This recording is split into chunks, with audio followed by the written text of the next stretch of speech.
결선행이 확정된 김문수, 한동훈 두 후보에게도 이제 변수가 아니라 상수로 자리 잡고 있는 한덕수 대행의 이야기를 해보도록 하겠습니다. 자, 어제 있었던 국회 예산결산특별위원회, 여기에 한덕수 대행은 출석하지 않았고 대행 체제 2인자인 최상목 부총리가 출석해서 각종 현안 질의를 받았는데 한덕수 대행에 대한 질타가 집중적으로 이어졌습니다. 조금 당황하는 듯한 모습도 보였는데요. 영상 보고 오겠습니다. 우리 부총리님 어떻게 생각하세요? 제가 말씀드릴 사항이 아니라고 다 답하시. 근데 이게 아닌 게 아니에요. 왜냐하면은 저 한덕수 총리 두면 사표 내면은 그다음에 권한대행 누가 하십니까? 누구 차례입니까?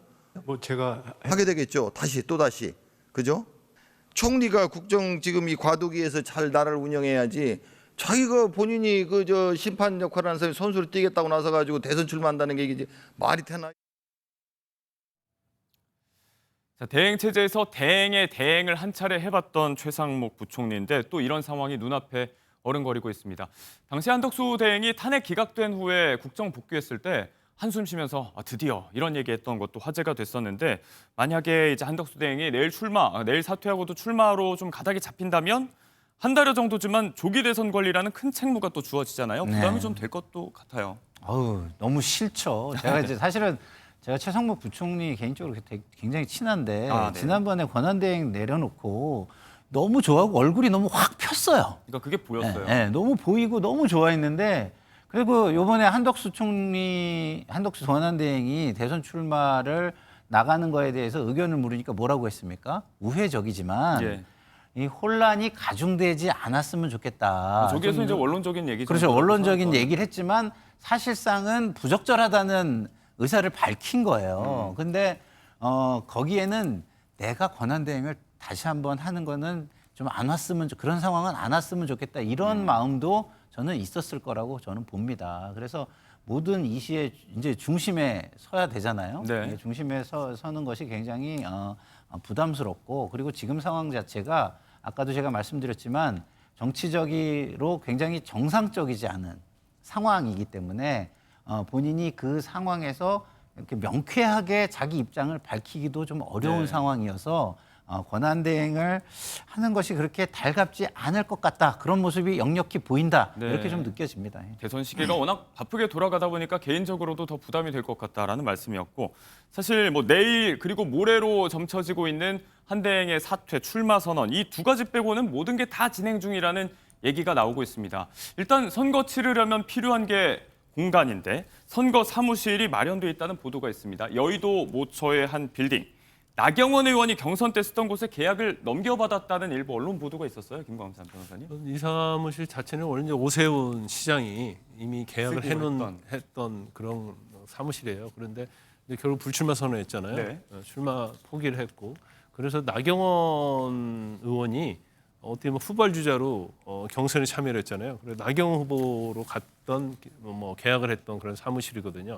나경원 후보 결과적으로 이제 4강에 들지 못했지 않습니까? 네. 결과적으로 결국 한대행씩 쓰기로 했다. 이렇게 계약까지 이미 체결했다고 그럽니다. 그런데 이미 이제 다른 후보가 쓰던 사무실이 이어받으면 굉장히 좋은 점이 많이 있죠. 안에 일단 시설 같은 게 다 설치돼 있고 뭐 인터넷도 있어야 하고요. 그래 뭐 소파랄지 여러 가지 뭐 팩스 이런 것들이 다 있어야 하는데 이미 다 갖춰져 있기 때문에 이제 새로 뭐 구입하건데 이제 번잡하지 않아요. 그래서 선거에서는 종종 이런 일이 일어나는데 이게 또 일반적인 것과 틀리게 한 경선 대통령 선거에서 사무실이 이제 세 번째 바뀐 거죠. 그래서 이미 계약을 했다고 하니까 일단 뭐 출마는 뭐 거의 기정사실화 됐다 이렇게 볼 수 있을 것 같습니다.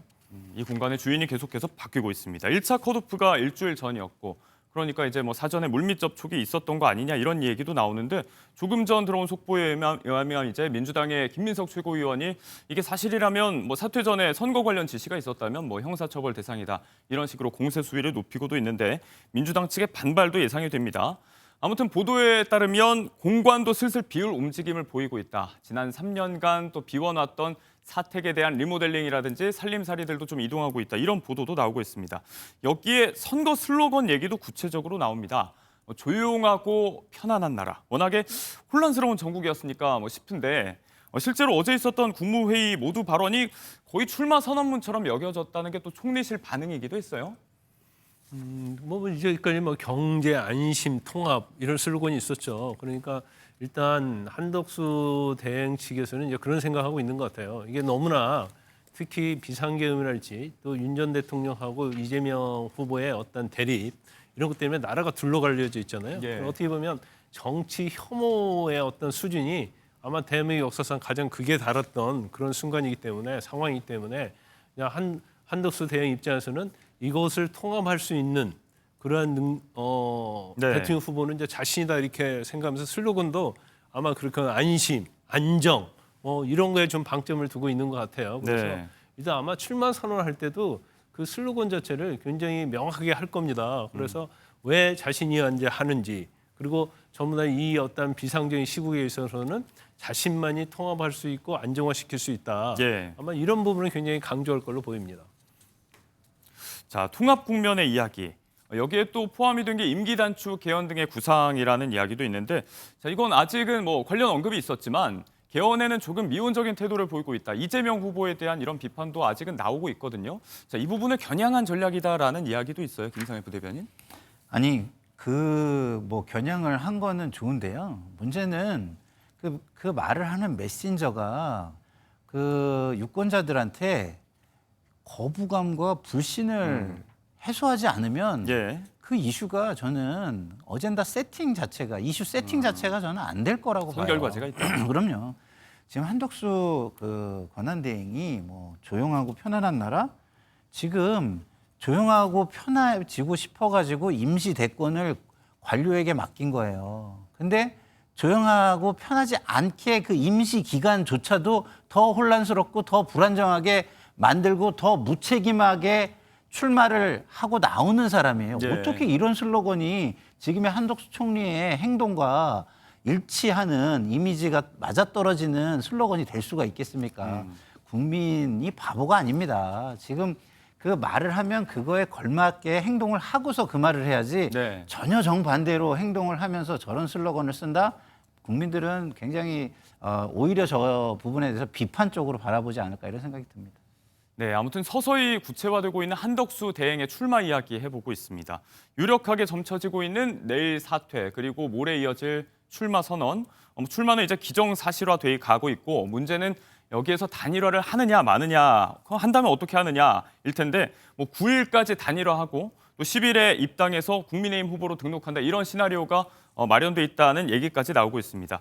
자, 이런 가운데 결선에 진출한 김문수, 한동훈 두 후보는 어제 하루만큼은요 이 단일화 논의는 좀 잠시 멈춤 상태였는데 특히나 한동훈 후보는요 경선 기간 내내 이 이야기하는 거 좀 불편한 것 같습니다. 영상 보겠습니다. 어떤 취지인지는 알겠는데 그러면 나머지 6분은 어떻게 되는 겁니까? 치열한 과정을 통해서 여기까지 오셨잖아요. 그렇게 하는 것 자체를 또 이 밖에 계신 분도 동의하지 않으실 거예요. 그러니까 왜냐하면 갑자기 이렇게 들어와서 여기서 경선을 한다? 우리는 전통이 있고 룰이 있는 정당이 있잖아요. 어제 2차 컷오프 결과 발표 전에 홍준표 후보가 이런 얘기를 했었죠. 누가 올라가게 되든 한덕수 대행이 출마한다면 같이 포함을 해서 3자 결선하는 거 어떠냐 이런 식의 방법론을 또 꺼내기도 했는데 여기에 대한 대답으로도 볼 수 있을 것 같아요. 김광삼 변호사님. 그렇죠. 저 부분은 이제 한동훈 후보가 이제 생각하고 있는 걸 가감없이 얘기했다고 봐요. 그래서 그럼 단일화할 때 어떤 방법을 할 것이냐. 그런데 사실 이제 가장 좋은 방법이 여러 가지 문제점은 좀 많이 있지만 예. 일단 경선에서 1위 후보가 나올 거 아닙니까? 그러면 한덕수 대행이 입당을 하는 거예요, 국민의힘에. 그래서 결선 단일화하는 거. 근데 사실 이게 사실 컨벤션 효과도 있고 어떻게 보면 어떤 선거 자금이랄지 이런 데 있어서 해결책은 되는데 일단 경선이 뭐 쭉 치러지잖아요, 6명하고. 그 일부는 거기에서 치열하게 해서 살아남았단 말이에요.